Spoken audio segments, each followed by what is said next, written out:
नमस्कार, मैं डॉक्टर राजू प्रसाद, हिंदी विभाग रामजयपाल कॉलेज छपरा।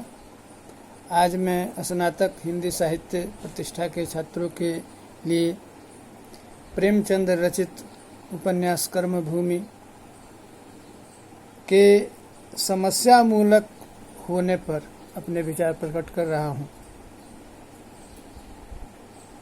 प्रेमचंद अपने समय के सजग रचनाकार रहे हैं। उनकी रचनाओं में तत्कालीन समाज में जो भी समस्याएं थीं, उन पर उन्होंने सूक्ष्म दृष्टि से विचार किया और समाधान देने की कोशिश भी की। कर्मभूमि में कोई आदर्शवाद नहीं है, जैसा कि माना जाता है कि प्रेमचंद एक आदर्शवादी, यथार्थोन्मुख या यथार्थवादी आदर्शोन्मुख रचनाकार थे। लेकिन जैसे जैसे उनकी रचना में प्रौढ़ता आती गई, वैसे वैसे यथार्थ का पल्लरा भारी होता चला गया। कर्मभूमि न तो आदर्शवादी है, न ही यथार्थवादी, अपितु वह एक समस्या मूलक उपन्यास है जो मध्यम वर्गीय मानव मन की समस्या जन्य प्रवृत्तियों को उघाड़ कर रख देता है। अपने अन्य उपन्यासों की तरह कर्मभूमि में भी प्रेमचंद ने तत्कालीन सामाजिक तथा राजनीतिक समस्याओं का चित्रण किया है।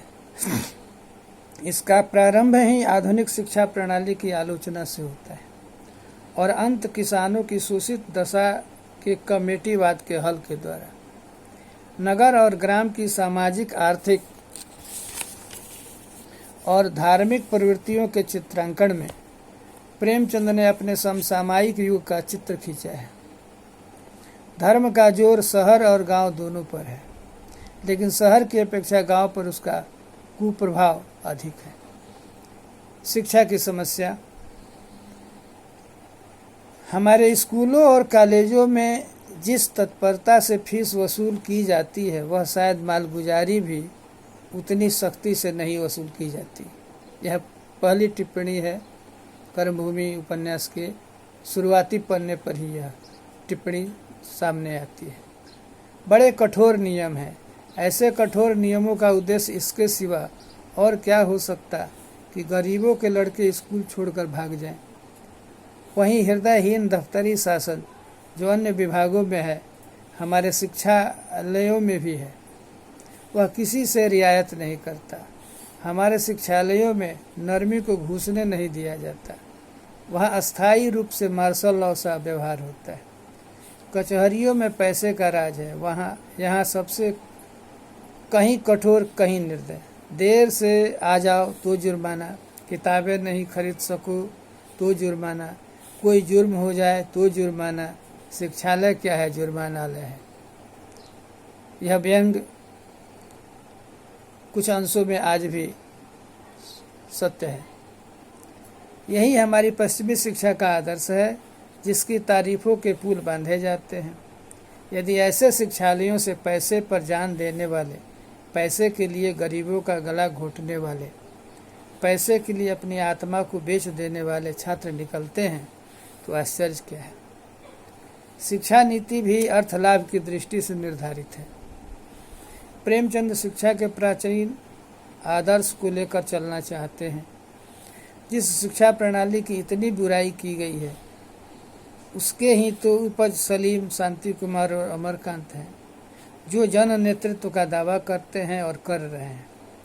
प्रेमचंद की भावना भले ही अमरकांत के साथ हो, मन शांति कुमार के साथ है, जो शिक्षा को विश्वविद्यालय स्तर तक निःशुल्क रखना चाहते हैं, जो आदर्श को व्यवहार की नज़र से देखना चाहते हैं, जिसके लिए ही सेवाश्रम आदि खुले हुए हैं।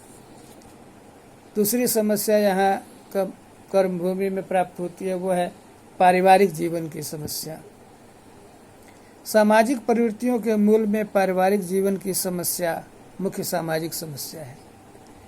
पति पत्नी एक दूसरे से शारीरिक संबंध रखते हुए भी आत्मिक सामंजस्य स्थापित नहीं कर पाते। वास्तव में स्नेह के अभाव ने ही कर्मभूमि की पारिवारिक समस्या को जन्म दिया है। पारिवारिक सुख शांति के मार्ग में जो वस्तुएं व्याघात स्वरूप आती हैं उनका त्याग नितांत आवश्यक है। कर्म भूमि की पारिवारिक शांति और स्नेह के लिए आवश्यक है। धन का त्याग सामंजस्य के लिए भौतिकता छोड़नी पड़ती है। तीसरी समस्या है स्त्रियों की हीन दशा। प्रेमचंद नारी को अनंत प्रेरणा का स्रोत मानते हैं और उस नारी को जो युगों से पुरुषों का गुलाम बनकर रह रही, पुरुष की सहधर्मिणी, सहगामिनी और यहाँ तक कि अग्रगामिनी बनाने के लिए सदैव प्रयत्नशील रहे। सुखदा संपन्नता के विलास के जीवन से मुक्त होकर सेविका का पथ लेती है। सकीना नारी की प्रेरणा शक्ति और असीम संभावनाओं की प्रतीक है, जिसे अवसर मिला तो अपने को सेवा द्वारा सार्थक कर पाई।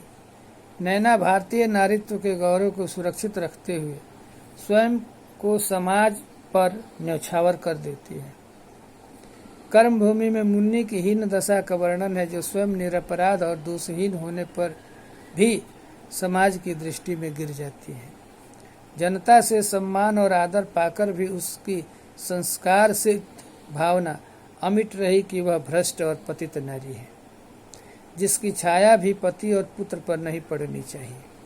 ऐसी स्त्रियों की समस्या वास्तव में हिंदू समाज की एक महत्वपूर्ण समस्या है। उपन्यासांत में सबके आनंद और हास्य में मुन्नी की आत्ममर्दित भावना का प्रभाव बना हुआ है। अगली समस्या है अछूतों की समस्या। प्रेमचंद का विचार है कि जिन कंधों पर समाज का आधार है उन्हें समाज के अधिकार प्राप्त होने चाहिए। कर्तव्यों का भार उन पर लाद कर समाज ने उन्हें अधिकारों से के उचित उपयोग से वंचित कर रखा है। मानवता की दृष्टि से भी दलित वर्ग का उद्धार आवश्यक है। मन और कर्म की शुद्धता ही धर्म का मूल तत्व है। प्रेमचंद अछूतों की समस्या को केवल हिंदू धर्म की समस्या नहीं मानते, वे इसे भी वर्ग संघर्ष का एक पहलू मानते हैं। अछूतों के मंदिर प्रवेश के अधिकार को समर्थन करके प्रेमचंद ने इस समस्या के हल की ओर संकेत किया है। समाज में समान अधिकार से इस समस्या का समाधान हो सकता है। शांति कुमार अछूतों के संगठित होने पर उनके धर्म के नाम पर उनके साथ होने वाले सामाजिक असमानता के व्यवहार के विरुद्ध आंदोलन करने की बात करते हैं। पंडे और पुजारी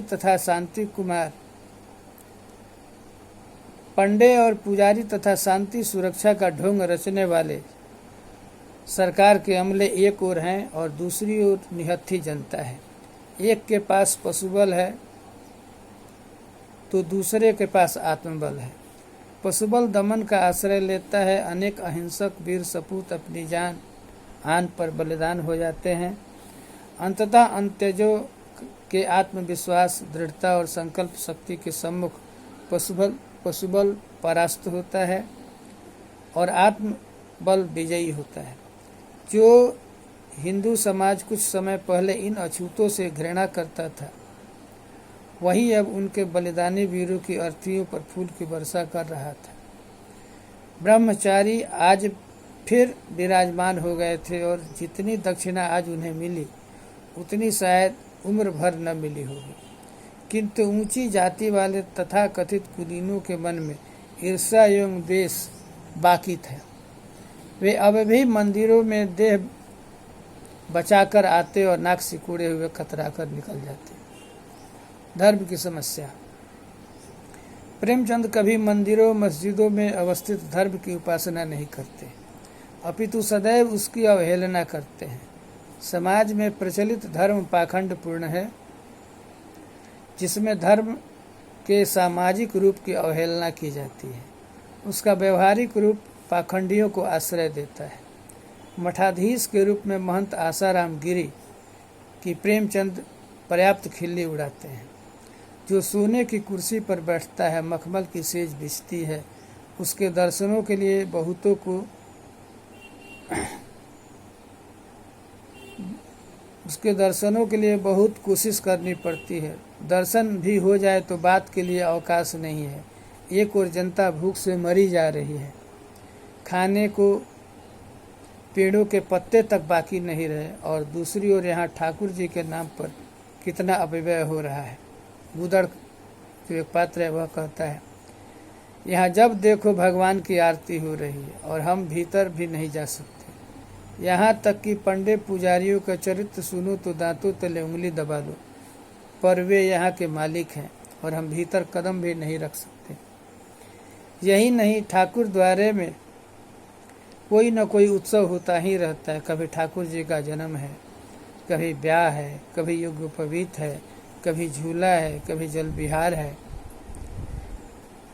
आसामियों को इन अवसरों पर बेगार देनी पड़ती थी। भेंट, न्यौछावर, पूजा चढ़ावा आदि नामों से दस्तूरी देनी पड़ती थी। लेकिन धर्म के मामले में मुंह खोले कौन? धर्म संकट सबसे बड़ा संकट है। महंत जी जितना चाहे इजाफा करें, जब चाहे बेदखल करें, किसी में बोलने का साहस न था। प्रेमचंद ने धर्म के इस शोषक रूप के विरुद्ध क्रांति का मार्ग अपनाने की प्रेरणा दी है। धर्म का दूसरा रूप है उसकी अनुदारता एवं संकीर्णता। जो चमारों के कानों में रामायण की कथा का एक बोल पढ़ना भी सहन नहीं कर सकती। कथा सुनते हुए अंत्यजों पर उच्च वर्गीय धार्मिक पुरुष जूते हाथ में लेकर पिल जाते हैं। समझ में नहीं आता उनके दर्शन से अंत्यजों की छाया मात्र से उनका धर्म भ्रष्ट हो जाता है कैसे। पर अंत्यज को घूसों लातों से पीटते उनके स्पर्श से उनका कुछ नहीं बिगड़ता। उस समय तो उनका संपूर्ण जीवन ही बिगड़ जाना चाहिए। गौर करें, हाथ में जो जूते हैं वे भी उन्हीं चमारों के हाथों के बने हुए हैं। चर्म से चमार बनता है। जिसके पास चर्म है चमार है। हम भी हैं, सभी हैं। धर्म के स्वरूप की विवेचना करते हुए शांति कुमार कहते हैं, मंदिर किसी एक आदमी या समुदाय की चीज नहीं है, वह हिंदू मात्र की चीज है।